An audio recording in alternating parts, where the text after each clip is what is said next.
માતૃશ્રી, સાથે આવેલા સેવાદારી દીદી, વિશેષ આપ સૌને કોર્સ ભરવા માટે પહોંચેલા અમારા ભારતીબેન, કમલબેન તથા આપ સૌ નાની નાની કુમારિકાઓ અને કુમારિકાઓને લઈ આવનાર માતૃશ્રીઓ અને જોરદાર તાલીથી વધાવી લઈશું. છેલ્લા 9 વર્ષથી આપણી પાછળ જહેમત કરે છે.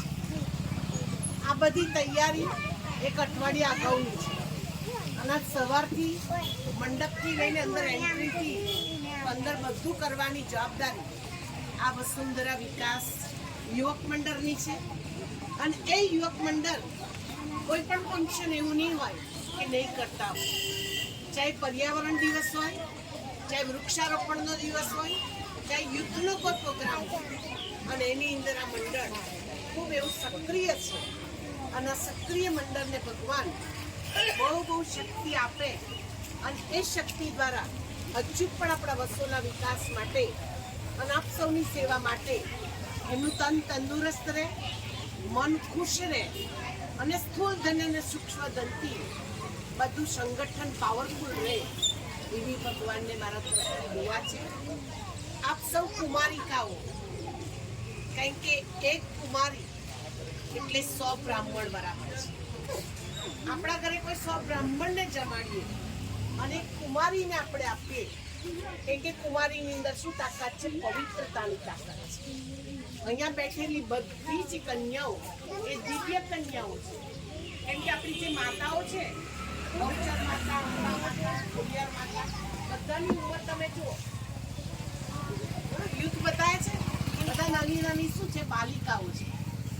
અને આ નાની નાની બાલિકાઓની અંદર દિવ્ય શક્તિઓ છે, પણ વર્તમાન સમયે દિવ્ય શક્તિઓ અંદર સુસુપ્ત છે, જાગૃત નથી. અને એ દિવ્ય શક્તિઓને જાગૃત કરવા માટે કનેક્ટ કરવું પડે.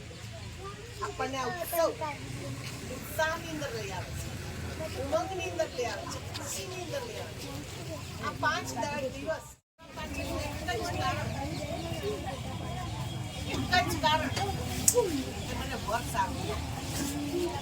ગૌરી વ્રત કરનાર કન્યાઓ એક જ સંકલ્પ કરે કે મારો વરસાદ સારો, મારો પતિ સારો, મારો પતિ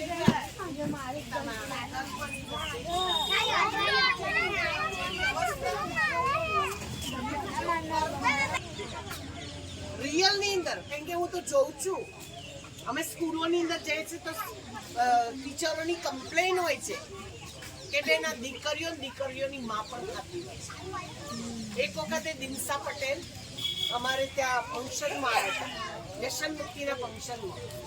તો એમને કે તમે ભાઈઓને નાખો કે ધોબી ઘાટ ઉપર કપડાં ધોવા જાય તો સાબુની જોડે જોડે પડીકીઓ લઈ આવે અને કપડાં ધોતા ધોતા પડીકીઓ ખાય.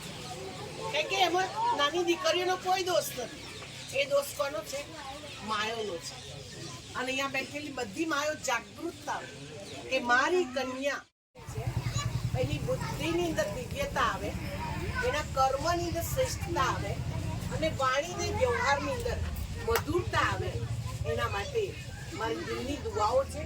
સાથે સાથે બધી જ કુમારી એક ઝાંસીની રાણી બને, સાધારણ કુમારી નહીં પણ શક્તિ અવતાર બને. કેમ કે અત્યારે દરેક કુમારીઓને શક્તિ અવતાર બનવાની જરૂર છે. અત્યારે નાની નાની દીકરીઓ પર બળાત્કાર થાય, નાની નાની દીકરીઓને કઈ ન કઈ થઈ જાય, એની પાછળ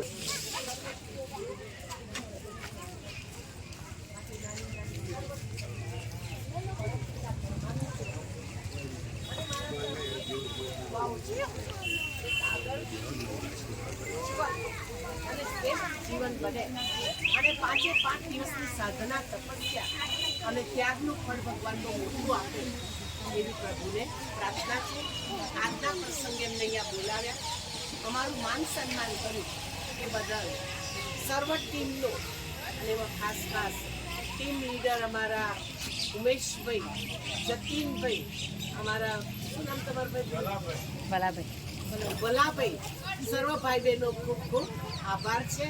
અને આવો નવો ભાવ રાખતા જજો કે જેથી અમે તમને કંઈ ને કંઈ મદદરૂપ બનતા રહીએ. અને વસોની અંદર તો મદદ જે પણ દાતાઓ છે એ દાતાઓ દિલ દઈને આપવાવાળા છે. મોતીભાઈ સાહેબનો એક શબ્દ મને બહુ ગમે છે કે ખાડો ખોદશો તો ખાડો પૂરાશે, પણ ખાડો ખોદો જ નહીં ક્યાંથી પૂરાશે. આ કાર્ય ચાલુ કર્યું, આ ગાર્ડન બન્યું તો આ સેવાઓ શું થઈ રહી છે. જ્યારે ઉમેશભાઈ બહુ પહેલાં કહેતા હતા તો મને કલ્પના લાગતી હતી કે બેન સરસ ગાર્ડન બનાવો છે, આ કરવું છે, તે કરવું છે. હા, બહુ વર્ષ પહેલાં જ્યારે અમારે ત્યાં વિધવા માતાઓનું પેન્શન ચાલુ કર્યું અને કલેક્ટરને બધા આવ્યા તે ઘડી મને ઉમેશભાઈ એમનું સપનું બતાવ્યું કે બેન આવું સપનું છે અને સપનું અત્યારે સુધી રહ્યું છે, સાકાર થઈ ગયું છે. તો આપ સૌ બીજું કશું જ નહીં, આ પવિત્ર દીકરીઓ શું કરવાની છે, શું કરવાનું છે?